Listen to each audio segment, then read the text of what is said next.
Everything you're seeing right here, that's all East Chicago. So what we have here in East Chicago and in Gary and in White, you have people are conflicted. People are boosters for industry because that's where they used to work. They've lost a lot of jobs. People are starting to talk. They're starting to share about their health concerns. Prior to this era, people were silent. They were suffering silently.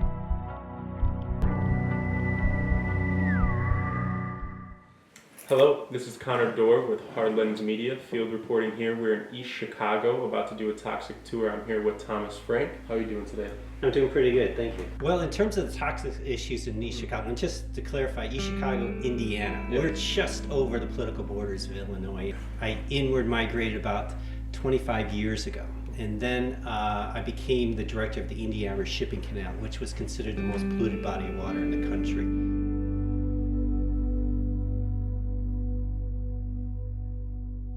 And was doing some comprehensive plan for the city and some regional plans. The Marktown plan I was involved with. And is in doing that, I got really aware of industrial legacy and the toxic legacy, because at that time, much of the industry was mothballing all their toxic legacy. They were scrambling, trying to get away from it. Here, we re-industrialized. And we're based on industrial capitalism, and those processes and methods of exploiting the land and the people are still in play. Now, just to give you an understanding, we're a severely impacted community, but we're like a lot of other 100, 200, 300 other sacrifice zones across the country. We're no different. You're going to find people like me in each one of those communities. They're going to be able to quote all the statistics. They're going to be able to tell you that they're ranked number 5 or number 1 in the country on this and this and that. It is rampant here.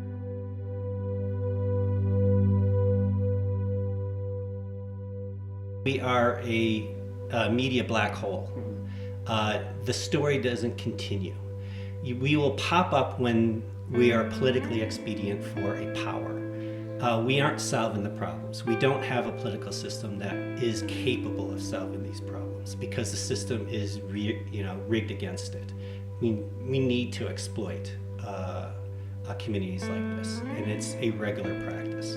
Now we're in 2022. The last time we were here was in 2018. Trump was president. Do you feel like the EPA has gotten any better under Democratic President Joe Biden? That's a good question, and what we've seen is we promised to do this. We promised to uphold environmental justice. There is no environmental justice practices encoded in any law, and it is just rhetoric, and it's been kind of rhetoric for decades, especially coming from the Democrats. You're also going to see the largest tar sands refinery in the U.S., that's BP. DuPont property, that has been here since the very first oil refinery was located here with Standard Oil. Let's just say no good, dirty industries are allowed to locate and cluster in these kinds of communities because no other community wants them. And they have the power, the political power to say, no, we don't want you, and the economic power, where communities like this do not. What kind of power does the EPA even have here in East Chicago?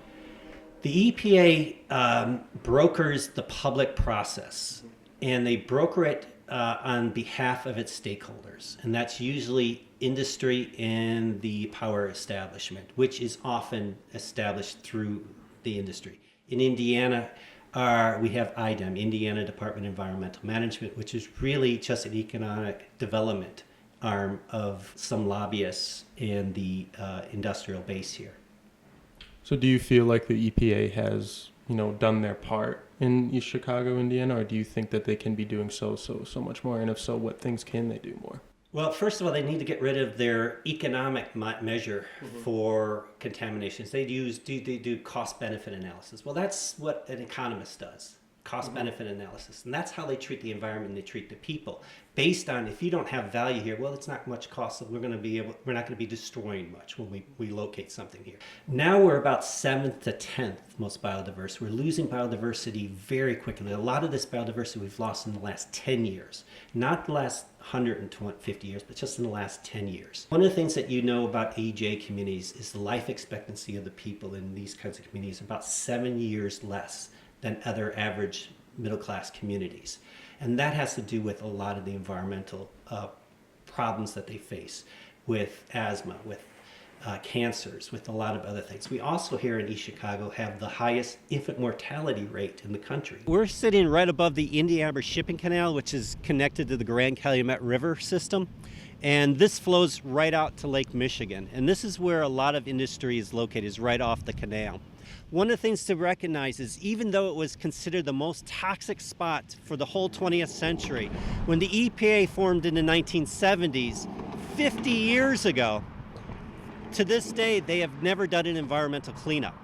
So what we have here is we've got about 20 feet of contaminated sediment sitting at the bottom of this. All right, so what you have here is an old brownfield right next to our high school that used to be an oil refinery. We have this toxic waterway right here. You have this PCB dump, largest in the country, CDF. And then over here you've got Safety Clean, which is a refinery of used oil right here on the canal. And beyond it is the barges of BP for its asphalt. And then you got U.S. Gypsum, which is a drywall company on the other side. So you have all this centered right here, right next to our high school and our elementary school. So we're in another segment of the Indiana Shipping Canal, and if you look across it, you can see the water's flowing out. It means somebody's discharging out to it. But right here is where a discharge from this pump house it goes into the canal, and you can see the booms to soak in the oil. It used to be, this has been here for like 25, 30 years. You used to have huge booms out into the waterway as well that we're constantly replacing, and they're replacing right here. And you can see they built a steel wall to skim off the top. This land here is managed by Cleveland Cliffs, but we take real passive approaches to contaminations. We don't come in and clean it up. Let's say the EPA or IDEM, Indiana Department of Management, they don't require cleanup. What they do require you to do is entomb it. They don't have a way to separate the oil from the water, or they're not investing in an approach. To them, this is for 25 years, this has been their basic practice. Industry came in and started breaking neighborhoods off from each other, running infrastructure between neighborhoods.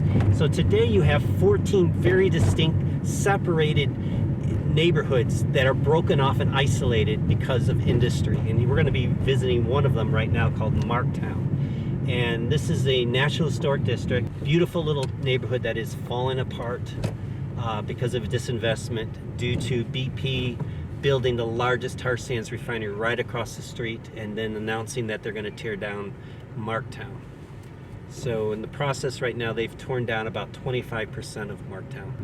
Right now you have old families that have lived here for 5, 6, 7 generations, and they're just kind of living it out. All right, I'm here with Juan Laureano. I'm a resident of Marktown. And how long have you been living in Marktown? Approximately about 13 years now. 13 years.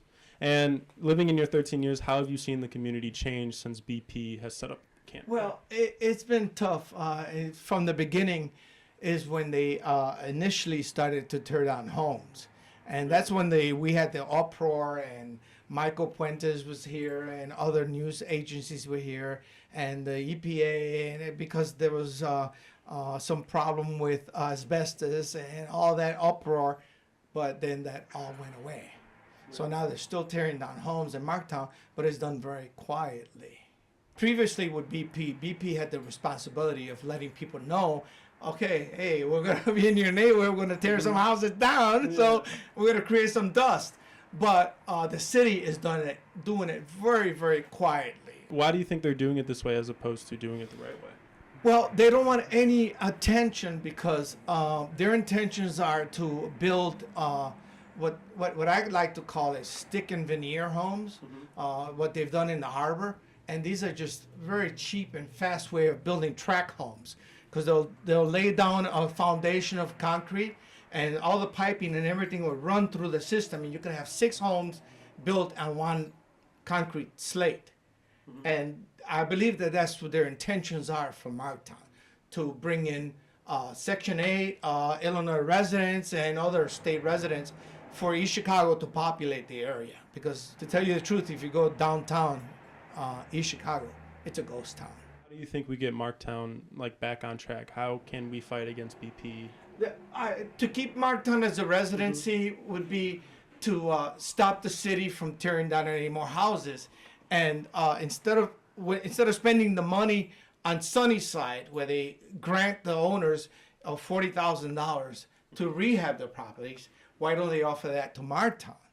Especially when Marktown has a more significant fingerprint in the Indiana region area because of its historic aspect. How long do you see yourself continuing to live in Marktown? I think maybe if I'm removed in a pine box. That's how you're going to see me leave Marktown. Hey everyone, this is Kit Cabela with Hard Lens Media. We are filming on location. So the community that we are in, what is its significance? And then of course, the facility behind us, what is it now doing to the people that have been living here for about 7 generations? Right, so we're sitting at Marktown Park, which is a part of the Marktown Historic District in East Chicago. And it's located right across the street from the BP refinery, which is the largest tar sands refinery in the U.S. In 2014, BP built this across the street from a National Historic District. We put toxic, no good, dirty industries right next to a neighborhood. This is not 100 years ago or 200 years ago when we talk about how they didn't know about these problems. We did this 6 years ago. A month after they went online with their now in 2014, they announced that they're tearing down Marktown. At that time, the median home value in Marktown was $25,000. Now, put that in context for everybody out there. The median home value in the U.S. at that time was $225,000. So they're already impacted. They're landlocked by heavy industry. But once BP announced that they're going to tear it down, the property values dropped from $25,000 down to $14,000. Now the median home value in Marktown is $24,000. And BP is only paying market value. So they're using the capitalist system to wait people out, to get this at rock bottom prices, and then take over the neighborhood. Where are all the groups, the organizations, the activists, the Great Alliance, the progressive resistance? We have brought attention. There are groups, most of them in Chicago, most of them in Illinois. When we came up against BP in 2014 or 2016, we locked down and shut down BP with Break Free Midwest. That brought attention to the environmental issues in Northwest Indiana, and a lot of attention came in. And you had a lot of NGOs, ENGOs coming into the space trying to help organize, let's just say. But what they were really doing is deflecting. What Save the Dunes and Sierra Clubs told me at the time was, no, Tom, BP's a good company. So they weren't willing to organize. Once I started organizing, it became unpopular and we did the Break Free action. Then they started using this as an issue to fundraise. I do want to just at least acknowledge some of the good work that you guys have done, especially, I believe, and correct me if I'm wrong, 6 years ago, you guys have successfully actually organized to shut down BP, at least for a time being. Can you at least explain what that took, and can something like that be repeated again? We actually had to go outside the community and organize with other communities like this, like Marktown. We had to go to Michigan. We had to go to Wisconsin. We had to go to Minnesota. And we were able to bring people from the upper Midwest to come down here to help with this action. Once that happened, they understood that there was a movement going on. We use that to dovetail into the local issues, some of the things that I've been showing you around on this tour. This is not a river, this is not a canal, this is actually Lake Michigan. And why are we here today on the Toxic Tour? All right, we're on the southern tip of Lake Michigan, on the west side of it, and we are sitting right next to the BP water filtration plant. This is the beach when BP went online with this brand new refinery, the tar sands refinery in 2014. Within a month, they had a massive spill into Lake Michigan right here. And today you continue to see oils bubbling up in the waters over in the corner there. We're also right behind us is BP's power plant. One of the things we recognize is there's a continuous spill constantly going on. We know that BP is responsible for 16.8 million gallons of oil having been spilt onto the water table more than 25, 30 years ago. And they've never been cited, they've never been fined, and there's never been a cleanup.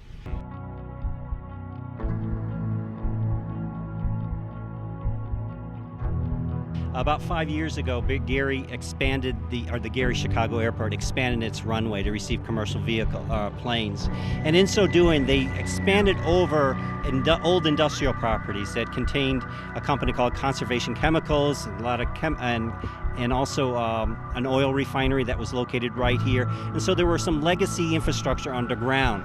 And when they built this runway, they broke through an old pipeline, or they described as an old pipeline. And they said there was 1 million gallons of product in that pipeline. I don't know who would have abandoned 1 million gallons of product, but somebody did apparently, unnamed at this point. And what's happened since is it started to attenuate into this ditch here. Now I bring the EPA, head of the EPA, Robert Kaplan here, and he's flipped out. And immediately they have every place I've shown him, guards are set up. And every time I bring in people, they won't let me in and stuff like. So I have to bring them over here to sit on the other side of the fence and stuff like that. And look at it. About a year later, they fill in the ditch. Now they didn't clean it up. They didn't do anything like that. They just filled in the ditch so it couldn't be conspicuous. Tom, where are we now? We're sitting on a hill overseeing Calumet neighborhood where the USS Superfund site has been for the last 40 years. Just south of us, looking over this area here, is West Calumet housing complex where 1,200 people were suddenly uprooted in 2016 because they were just then told that they're living on contaminated soil. Even though the state, HUD, EPA, all knew that this was here and knew this was a problem, when it finally came out that they needed to move out, there were no plans in place. They had no idea what they wanted to do. They had no monies, no funds, and each government agency was blaming each other. We were able to force the government, the state of Indiana, to declare a state of emergency. And this is an interesting side story to that. We were organizing at that time a small campaign because Indiana sent 36 deputies to Standing Rock. And we didn't want them to send deputies to Standing Rock. So I called down to Indianapolis, Pence's office, and asked, where did you get the authority to do this? And they said, well, the governor up there declared a state of emergency. I said, really? How can I declare a state of emergency here in East Chicago at the U.S. Superfund site? And his staff actually walked me through it. The thing that we needed to do was we needed to get our representative, the mayor, to get on board. He wouldn't get on board. He wouldn't meet with us to get on board. So what we did is we occupied his office till he was willing to do that. Finally, we forced him to do it. He made the request of Pence. Pence wasn't willing to do it on his way out. So it sat there until the new governor came into office, Governor Holcomb, and he did it immediately. So we were able to get about $3 million to replace the water pipes because they were also contaminated with lead in the USS Superfund site. And we were also able to get the residents of the neighborhood, about 1,000 residents, about 1,200, we were able to replace their furniture because not only was it contaminated outside in the soils, but they'd brought in that contamination into the house. That's a fairly brand new elementary school called Carrie Gosh that was built just a few years before this. It's actually the second Carrie Gosh. And again, this is all built on top of a lead refinery that never was cleaned up. All they did is tear down to the ground level the structures, and then they opened it up for construction for the housing and for the school here. And so one of the first things that we were able to do is get this school condemned. One of the things that we do know is while the school is functioning, it was the lowest performing school in the state of Indiana. The students were coming from the housing complex in the adjacent neighborhood here, and they were showing for 20 years the highest levels of lead in their blood. And that didn't trigger some actions. For 25 years, 30 years almost, the EPA had been testing here and doing random testing as they described it. And they said there was about 8 lots that they found that needed some cleanup. And then they were doing retesting. So for 25 years, or close to 30 years, they said, it looks like we got it cleaned up. We got it figured out. We got it taken care of. What we ended up doing is forcing them to do a comprehensive testing. So they were forced to go and do a much more broad level testing throughout the neighborhood. With lead, 400 parts per million triggers a cleanup. That's when the EPA comes in and goes, oh my God, it's contaminated. Get out of here. We need to clean this up. What we found once they did the comprehensive testing was it was 93,000 parts per million. So it was 228 times the allowable limit. And they were allowed to do that, allowed to be living on this land for 40 years. EPA was very good at not finding what they did not want to find. They seemed to be testing on the 3% of the land. 97% of the land was considered heavily contaminated. Only 3% was clean. And they seemed to be finding that 3% for the last 30 years when they were doing their random testing. And after all that activism, after all that action, you got the buildings torn down, you got the people relocated, but it's still not cleaned up by the EPA, correct? Right. So one of the things is we have this is zone, what they called zone 1. Yeah. The adjacent neighborhood is zone 2, and then the next neighborhood over is zone 3. We were able to get the EPA to do a much more rigorous cleanup in zones 2 and 3. And we were able to force the EPA, which was obligating about $22 million for the cleanup of all 3 zones. And we were able to force them to go to about $122 million. The community came together and they all said, we want this cleaned up to residential levels so that residents can move back here. EPA went through a whole process with us for over 2-3 years with that. Once we went into COVID, a new administrator, Wheeler, came in and he signed an executive order during COVID and obfuscating what all the public process of the last 2-3 years, and just signed it over to the city to sell it off to a developer for industrializing it. So the plan for a little while was all these like hoopla that Amazon was going to take over the land. They're going to put a asphalt cover over it, so kind of entomb the contaminants. But still, the residents throughout the community still want it to be cleaned up to residential levels. Bringing Amazon or bringing in any industries that they've been planning obfuscates any cleanup process. And that's what we get here, is we get capping projects throughout this region. Every project that the EPA or even Save the Dunes or the Sierra Club comes around here giving tours and acting like this is really wonderful. What they don't tell you is it's just a capping project. When you live in these sacrifice communities, you don't have access to media. What we're losing is that attention, to keep beating the drum, to solve the problems that we need solved. BP is waiting the remaining residents out. We have a group called Save Marktown that's been on Facebook. You can search it there. However, it's really hard to ask economically disparaged people to continue a grassroots project over a decade, to continue to fight, and and with intensity. It's hard, and it's been hard on their lives. Many residents have passed away because of their health issues, and it's hard to keep a movement going at the grassroots level in areas where there is real impact. Thank you so much for your time. Everyone that's watching, let us all do what we can to build a better future. Take care.